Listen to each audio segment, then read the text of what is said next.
মৰমৰ ছাত্ৰ-ছাত্ৰীসকল আজি তোমালোকৰ সায়েন্সৰ এটা গুৰুত্বপূৰ্ণ পাঠ আমি ডিসকাস কৰিবলৈ লৈছো পাঠটোৰ নাম হৈছে ফিজিক্যাল এণ্ড কেমিক্যাল চেঞ্জেছ ভৌতিক আৰু ৰাসায়নিক পৰিৱৰ্তন এটো তোমালোকৰ কিতাপখনৰ ষষ্ঠ অধ্যায় এই পাঠটো আমি স্কুলত ক্লাছ চলি থকা সময়ত অলপ আৰম্ভ কৰিছিলো কিন্তু শেষ কৰিব নোৱাৰিলো গতিকে ক্লাছটোৰ পাঠটোৰ একেবাৰে ষ্টাৰ্টিংৰ পৰা আমি ডিসকাস কৰিবলৈ লৈছো পাঠটোলৈ যোৱাৰ আগতে ভৌতিক আৰু ৰাসায়নিক পৰিৱৰ্তন কি বস্তু কথাখিনি বুজি পোৱাৰ আগতে আমি কেইটামান সদায় দেখি থকা এক্সাম্পল লওঁ আমাৰ হাতত এডাল কপাৰ দণ্ড আছে কপাৰ দণ্ড মানে তামৰ দণ্ড মানে কি বুজি পাবা তোমালোকৰ হাতত ধৰি লৈছো এডাল তামৰ তাঁৰ আছে তামৰ তাঁৰডালে তাঁৰডালতকে সামান্য হকত আৰু এই কি হয় দেখাত দণ্ডাকৃতি অৰ্থাৎ ঘূৰণীয়া এডাল দণ্ড বুলি ধৰি লোৱা ঠিক আছে এই দণ্ডডাল আমি ইচ্ছা কৰিলে পকাই কি কৰিব পাৰো ইয়াৰ পৰা এটা আঙঠি বনাব পাৰো মানে কেনেকৈ এই দণ্ডডাল এটো ঘূৰাই যদি আমি লৈ আহো ষ্টাৰ্টিংটো যদি আমি এন্ডিংত লগাই দিওঁ পকাই তেতিয়া কি পাম আমি এটা ৰিং পাম এটা কথাটো হ'ল যে কপাৰ ৰডডাল বা তামৰ দণ্ডডাল আমি ঘূৰাই এটা আঙঠি পাব পাৰো ই কি হ'ব প্ৰথমে যি আছিল তাৰ হলনি এটা কি নতুন ৰূপ পাবগে that means এটা কি হল পৰিৱৰ্তন হল এটা চেঞ্জ হল প্ৰথমে আছিল কি আছিল দীঘলীয়া আছিল তাৰ পিছত এক ঘূৰাই আমি কি কৰিলো এটা ৰিং শেপ কৰি দিলো আঙঠিৰ আকৃতি কৰি দিলো গতিকে ডেফিনেটলি ইয়াত এটা কি হৈছে পৰিৱৰ্তন হৈছে বা চেঞ্জ হৈছে এটা ই এক প্ৰকাৰ পৰিৱৰ্তন এতিয়া মন কৰা এই পৰিৱৰ্তনৰ ফলত এটো যদি চেঞ্জ হল চেঞ্জটো পাছত কিবা নতুন সাবষ্টেন্স ফৰ্মেশন হৈছে নেকি বা কিবা নতুন পদাৰ্থৰ সৃষ্টি হৈছে নেকি অৰ্থাৎ আমি পৰিৱৰ্তনটো কৰা আগলৈকে আমাৰ হাতত কি আছিল এডাল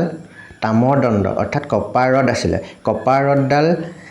আঙঠি বনাই দিয়াৰ লগে লগে কপাৰটো হলনি হৈ বেলেগ কিবা হৈ গল নেকি সোণ বা ৰূপ বা অন্য কিবা হল নেকি গোল্ড বা সিলভাৰ হৈ যোৱা নাই that means কি হৈছে যে পৰিৱৰ্তনটো হোৱাৰ পাছতো ইয়াৰ পদাৰ্থবিধ হলনি হোৱা নাই তাৰ মানে নতুন সাবষ্টেন্সটো ফৰ্মেশন হোৱা নাই যেটো সাবষ্টেন্স আছিল অৰিজিনালি সেই সাবষ্টেন্সটোৱে আছে তেতিয়া হলে এই পৰিৱৰ্তনটো এনেকুৱা এটা ধৰণৰ পৰিৱৰ্তন যেটো পৰিৱৰ্তনত কোনো নতুন পদাৰ্থৰ সৃষ্টি হোৱা নাই ঠিক আছে এবাৰ এটা বেলেগ উদাহৰণ লওঁ উদাহৰণটো লিখি আমাৰ হাতত এবাৰ এখন কাগজ দিলো কাগজখন জুই চলাই লগাই পুৰি দিছো এবাৰ কাগজখন জ্বলাই দিয়াৰ পাছত আমি কি পাম কাগজখনৰ ছাই পাম এতিয়া একটা প্ৰশ্ন কৰো যে কাগজখন জ্বলোৱাৰ আগতে আমাৰ হাতত কি আছিল কাগজ হিচাপে আছিল কাগজখন জ্বলাই দিয়াৰ পিছত কি পালো আমি ছাই পালো that means পদাৰ্থবিধ হলনি হল নে আৰম্ভণিতে যেটো পদাৰ্থ আছিল তাৰ পাছত কি পালো আমি বেলেগ পদাৰ্থ পালো অৰ্থাৎ পদাৰ্থবিধ হলনি হল the substance has been changed the new substance is formed কি হৈছে আমাৰ ইয়াত এবিধ নতুন পদাৰ্থ পাইছে নতুন পদাৰ্থবিধ ছাইটো হৈছে আমাৰ ইয়াত নতুন পদাৰ্থ গতিকে এই দুটা উদাহৰণ আমি গম পাইছো কিছুমান পৰিৱৰ্তন যেতিয়া ঘটে তেতিয়া পৰিৱৰ্তনটো হোৱাৰ ফলত নতুন পদাৰ্থৰ সৃষ্টি নহয় পদাৰ্থবিধ একে থাকে সাবষ্টেন্সটো একে থাকে কেতিয়াবা কিছুমান পৰিৱৰ্তন কি হয় পদাৰ্থটো হলনি হয় তেতিয়া হলে আমি এতিয়ালৈকে পোৱা গুৰুত্বপূৰ্ণ কথাটো হৈছে যে কিছুমান পৰিৱৰ্তনত পদাৰ্থবিধ হলনি হয় বা নতুন পদাৰ্থ পাওঁ নিউ সাবষ্টেন্স ফৰ্মেশন হয় আৰু কিছুমান পৰিৱৰ্তনত কি হয় নতুন পদাৰ্থৰ সৃষ্টি নহয় ঠিক আছে এতিয়া কথাটো আকৌ ওলোটাকে চাওঁ আমাৰ হাতত প্ৰথমে আছিল কপাৰ ৰডডাল বেকা কৰি পালো আমি আঙঠিটো এবাৰ আমাৰ হাতত কি আছে আঙঠিটো আছে এতিয়া আঙঠিটো সিধা কৰি আমি এটো ৰূপত পাব পাৰো না ডেফিনেটলি পাৰো আঙঠিটো যদি আমি সিধা কৰি দিওঁ তেতিয়া হলে আকৌ কি কপাৰ দণ্ডডাল পাই যাব অৰ্থাৎ কিছুমান পৰিৱৰ্তন এনেকুৱা পৰিৱৰ্তন আছে যাক পুনৰ আগৰ ৰূপটোলৈ ঘূৰাই লৈ যাব পাৰি that means যেটো ষ্টেটত হে ষ্টাৰ্ট কৰিছিল সেই ষ্টেটটোলৈ আকৌ ঘূৰি যাব পাৰি ৰিভাৰ্সলি আমি ঘূৰি যাব পাৰো এটা এনেকুৱা এটা পৰিৱৰ্তন হৈছে কি যে আঙঠিটো হলনি হোৱাৰ পাছত দণ্ডডাল হলনি হৈ আঙঠি হোৱাৰ পাছত আঙঠিটোৰ পৰা পুনৰ দণ্ডডাল পাব পাৰি পুনৰ ৰডডাল পাব পাৰো আনটো উদাহৰণত পাৰিনে অলপ ভাবিছাহে ছাইখিনি আমাৰ হাতত আছে কাগজ আছিল আমাৰ প্ৰথমতে কাগজখিনি জ্বলাই দিলো কাগজখিনি জ্বলাই দিয়াৰ পিছত আমি কি পালো ছাই পালো এতিয়া এই ছাইখিনিৰ পৰা পুনৰ কাগজখন পাব পাৰিনে ছাইখিনিৰ পৰা কাগজখন পাব নোৱাৰি গতিকে এই পৰিৱৰ্তনটোত কি যে যৰ পৰা আৰম্ভ কৰিছিলো তালৈ পুনৰ ঘূৰি যাব নোৱাৰি গতিকে আমি দুই ধৰণৰ পৰিৱৰ্তন পালো এবিধ পৰিৱৰ্তন হৈছে যেটো স্টাৰ্ট কৰিছিল যেটো পজিশনৰ পৰা স্টাৰ্ট কৰিছিল বা যেটো ষ্টেটৰ পৰা স্টাৰ্ট কৰিছিল সেই ষ্টেটটোলৈ আকৌ ঘূৰি যাব পাৰি আৰু এনেকুৱা কিছুমান চেঞ্জ আছে যিবিলাক চেঞ্জত যেটো ষ্টেটৰ পৰা আমি স্টাৰ্ট কৰিছিল সেই ষ্টেটটোলৈ আকৌ ঘূৰি যাব নোৱাৰো গতিকে যিবোৰ পৰিৱৰ্তনত পুনৰ আগৰ অৱস্থালৈ ঘূৰি যাব পাৰি ইনিচিয়েল ষ্টেটটোলৈ য'ত ঘূৰি যাব পাৰি প্ৰাৰম্ভিক অৱস্থা বা ইনিচিয়েল ষ্টেট আৰম্ভণিতে যিটো অৱস্থা আছিলে সেই অৱস্থাটোলৈ যদি ঘূৰি যাব পাৰোঁ তেনেকুৱা পৰিৱৰ্তনবোৰক কি বুলি কোৱা হয় ৰিভাৰ্চিবল চেঞ্জ বুলি কোৱা হয় অসমীয়াত কোৱা হয় উভয়মুখী পৰিৱৰ্তন ডেফিনেশ্যনটো কি হ'ব A reversible change is a change that can be undone or reversed যিটো নোহোৱা কৰিব পাৰি বা পুনৰ আগৰ অৱস্থালৈ ঘূৰি যাব পাৰি যি পৰিৱৰ্তনত প্ৰাৰম্ভিক অৱস্থা বা প্ৰাথমিক অৱস্থাটো পুনৰ ঘূৰাই পাব পাৰি তেনে পৰিৱৰ্তনক উভয়মুখী পৰিৱৰ্তন বোলে আকৌ কৈ দিছোঁ A reversible change is a change that can be undone or reversed যি পৰিৱৰ্তনত প্ৰাৰম্ভিক অৱস্থাটো পুনৰ ঘূৰাই পাব পাৰি তেনে পৰিৱৰ্তনক উভয়মুখী পৰিৱৰ্তন বোলা হয় তেতিয়াহ'লে আমি ডিসকাস কৰা দুটা উদাহৰণৰ ভিতৰত এক নম্বৰটো হৈছে পুনৰ ঘূৰাই পাব পাৰি অৰ্থাৎ আঙঠিৰ পৰা আমি পুনৰ ৰডডাল পাব পাৰোঁ গতিকে এইটো পৰিৱৰ্তনটো হ'ব ৰিভাৰ্চিবল পৰিৱৰ্তন বা ৰিভাৰ্চিবল চেঞ্জ কিন্তু দ্বিতীয় উদাহৰণটোত কাগজখন জ্বলাই দিয়াৰ পিছত আমাৰ হাতত ছাই থাকিব ছাইখিনিৰ পৰা কেতিয়াও কাগজখন পাব নোৱাৰে গতিকে এইটো হৈছে ৰিভাৰ্চিবল চেঞ্জ নহয় এতিয়ালৈকে আশা কৰোঁ সকলোৱে বুজি পাইছা গতিকে আমি নেক্সট পইণ্টলৈ যাবলৈ লৈছোঁ নেক্সট পইণ্টটো হৈছে ফিজিকেল প্ৰপাৰ্টি বা অসমীয়াত ভৌতিক ধৰ্ম এতিয়া প্ৰথম ডেফিনেশ্যনটো চাওঁ the properties such as size colour and state of substance are called physical properties পদাৰ্থৰ আকাৰ আকৃতি ৰং আৰু অৱস্থাক ইয়াৰ ভৌতিক ধৰ্ম বোলে এতিয়া কি থাকিলে ইয়াত যে চাইজ বুলি ক'লে কি বুজি পাওঁ চাইজ বুলি ক'লে আমি যে কওঁ যে সাধাৰণ ভাষাত এইটো বস্তু দীঘলীয়া এইটো বস্তু ঘূৰণীয়া এইটোৱে কি বুজায় আমাৰ শেপটো বুজায় ঠিক আছে ইয়াত একচুৱেলি থাকিলে চাইজ আৰু লগতে শেপটো থাকিব লাগিছিলে চাইজ শেপ তোমালোকে লিখিলে বা শেপ চাইজ আৰু কালাৰ ঠিক আছে শেপ মই অসমীয়াত লিখিছোঁ আকাৰ আৰু আকৃতি দুটা লিখিছোঁ গতিকে কি হ'ব properties such as shape size colour গতিকে শেপ মানে কি দীঘলীয়া ঘূৰণীয়া এইবোৰ হৈছে আমাৰ শেপ অসমীয়াত কি বুলি কওঁ তাক কোৱা হয় আকৃতি মানে হৈছে যে শেপ ঠিক আছে আৰু সাইজ মানে হৈছে আকাৰ সাইজ মানে কোন বস্তুটো কিমান ডাঙৰ সৰু ডাঙৰ মজলীয়া এইবোৰ শব্দ ব্যৱহাৰ কৰোঁ কি বুজাবৰ কাৰণে ব্যৱহাৰ কৰোঁ আমি আকাৰ বুজাবৰ কাৰণে গতিকে এইবোৰ যিবোৰ শব্দ ব্যৱহাৰ কৰোঁ আমি আকৃতি আকাৰ ৰং এটা বস্তুৰ ৰং কি হ'ব পাৰে বা অৱস্থা ভৌতিক অৱস্থা আমি জানো ভৌতিক অৱস্থা কি জুলীয়া কঠিন আৰু গেছীয় সলিড লিকুইড এণ্ড গেছ এইবোৰ হৈছে আমাৰ ফিজিকেল ষ্টেট গতিকে এই ষ্টেটবোৰ বুজোৱা কালাৰ বুজোৱা সাইজ বুজোৱা শেপ বুজোৱা এই প্ৰপাৰ্টি গোটেই প্ৰপাৰ্টিবোৰকে একেলগে কি বুলি কোৱা হয় ফিজিকেল প্ৰপাৰ্টি বুলি কোৱা হয় অৰ্থাৎ আমি যিবোৰ ধৰ্ম বা যিবোৰ প্ৰপাৰ্টি আমাৰ পঞ্চ ইন্দ্ৰিয় পাঁচটা সেন্সৰী অৰ্গেনছে আমি যিকেইটা ডিটেক্ট কৰিব পাৰোঁ যে গম পাব পাৰোঁ আমি চকুৰে চাই গম পাব পাৰোঁ হাতেৰে চুই গম পাব পাৰোঁ নাকেৰে গোন্ধ লৈ গম পাব পাৰোঁ এনেকুৱা ধৰ্মবোৰক কি বুলি কোৱা হয় ফিজিকেল প্ৰপাৰ্টি বা ভৌতিক ধৰ্ম বুলি কোৱা হয় এতিয়া এই ভৌতিক ধৰ্মবোৰৰ পৰিৱৰ্তনকে কি বুলি কোৱা হয় ভৌতিক পৰিৱৰ্তন তাৰমানে যিবোৰ আমি ধৰ্ম ডিসকাস কৰিলোঁ সাইজ শেপ কালাৰ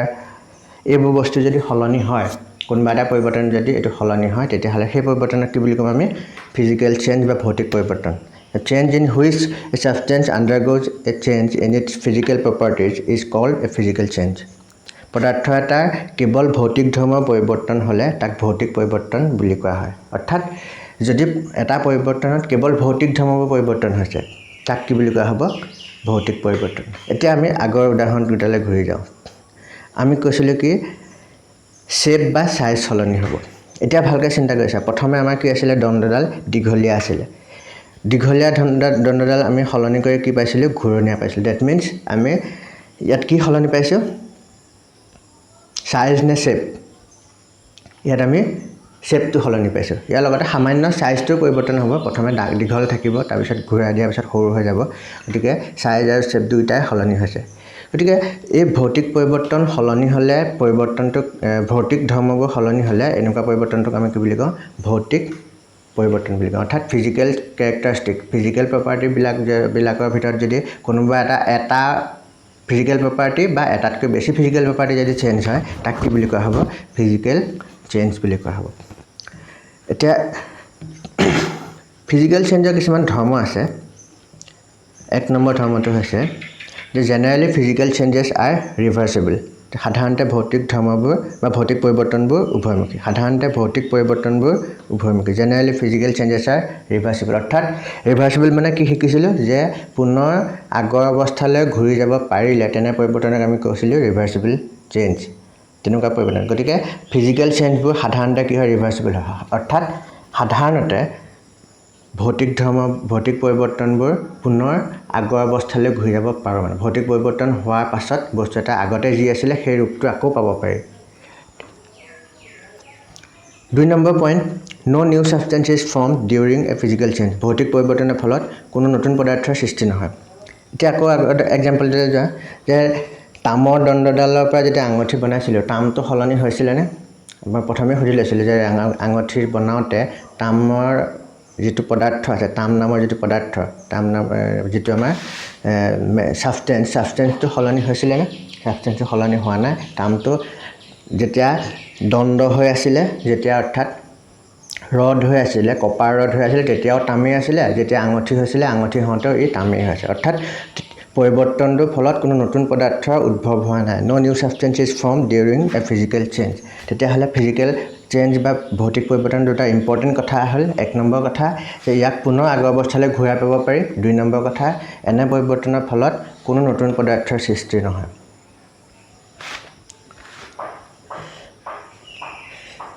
তেতিয়া আমি দুটামান উদাহৰণ দিবলৈ চেষ্টা কৰোঁ ভৌতিক পৰিৱৰ্তনৰ উদাহৰণ আমি কৈছিলোঁ ভৌতিক ধৰ্ম বা ফিজিকেল প্ৰপাৰ্টিজৰ ভিতৰত এটা হৈছে ষ্টেটটো ইয়াৰ এটা কি হৈছে ফিজিকেল প্ৰপাৰ্টি বা ফিজিকেল ধৰ্ম ভৌতিক ধৰ্ম গতিকে ষ্টেট মানে কি পদাৰ্থৰ অৱস্থা কি কঠিন জুলীয়া আৰু গেছীয় যেনে তোমাৰ হাতত যদি অলপ বৰফ লোৱা বৰফটো পানীৰ কি অৱস্থাত থাকিব কঠিন অৱস্থাত থাকিব অৰ্থাৎ আইচটো আমাৰ কি হৈ আছে সলিড হৈ আছে যদি বৰফ টুকুৰা প্লেট এখনত অলপ দেৰি থৈ দিয়া হয় বৰফ টুকুৰা কি হৈ যাব প্লেটখনত পানী হৈ যাব অৰ্থাৎ ই কঠিন অৱস্থাৰ পৰা জুলীয়া অৱস্থালৈ সলিডৰ পৰা লিকুইডলৈ চেঞ্জ হ'ল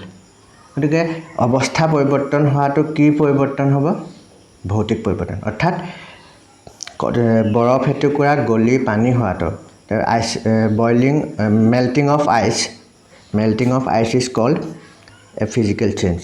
ঠিক একেদৰে পানী ভাপ হোৱাটো বইলিং অফ ৱাটাৰটো কি হ'ব ইও এটা ভৌতিক পৰিৱৰ্তন হ'ব গতিকে তোমালোকে চেষ্টা কৰিবা নিজে আজি ভাবা প্ৰত্যেক ষ্টুডেণ্টে নিজৰ মনতে ভাবা 3টাকৈ ভৌতিক পৰিৱৰ্তন কিতাপত নোচোৱাকৈ নিজে ভাবি উলিয়াবলৈ চেষ্টা কৰা যে চকুৰে দেখি থকা উদাহৰণৰ ভিতৰত 3টা ভৌতিক পৰিৱৰ্তন য'ত কেৱল ভৌতিক ধৰ্মবোৰ বা ফিজিকেল প্ৰপাৰ্টিজবোৰৰ চেঞ্জ হয় সেইবোৰকে আমি কি বুলি ক'ম ভৌতিক পৰিৱৰ্তন গতিকে ভৌতিক পৰিৱৰ্তনৰ 3টা উদাহৰণ দিবলৈ চেষ্টা কৰিবা নেক্সট আহিলে ৰাসায়নিক পৰিৱৰ্তন ৰাসায়নিক পৰিৱৰ্তনৰ বিষয়ে আমি নেক্সট ক্লাছটোত বেছিকৈ ডিছকাছ কৰিম তথাপিও দুটামান কথা কৈ থৈছোঁ যে ৰাসায়নিক পৰিৱৰ্তন কি বস্তু যিটো সম্পূৰ্ণ ভৌতিক পৰিৱৰ্তনৰ ওলোটা ভৌতিক পৰিৱৰ্তনত কি হৈছিলে নতুন পদাৰ্থৰ সৃষ্টি হোৱা নাছিলে no new substance is formed during a physical change গতিকে ইয়াত কি হ'ব ৰাসায়নিক পৰিৱৰ্তনত সদায় এবিধ নতুন পদাৰ্থৰ সৃষ্টি হ'ব পৰিৱৰ্তনটোৰ ফলত সদায় এটা নিউ সাবষ্টেন্স পাম আৰু লগতে কি হ'ব আৰু লগতে আমি পাম যে ইয়াক পুনৰ আগৰ অৱস্থালৈ ঘূৰাই পাব নোৱাৰি যে য'ৰ পৰা আৰম্ভ কৰিছিলোঁ সেই অৱস্থালৈ পুনৰ ঘূৰি যাব নোৱাৰোঁ তো এই বিষয়ে আমি ৰাসায়নিক পৰিৱৰ্তনত আমি নেক্সট ক্লাছৰ নেক্সট ভিডিঅ'টোত আপলোড কৰিম গতিকে এইখিনিলৈকে তোমালোকে কিতাপখনত যিমানখিনি আছে ভৌতিক পৰিৱৰ্তন ইয়াৰ উদাহৰণ গোটেইখিনি ভালদৰে পঢ়ি খৰচি মাৰি বুজি ল'বা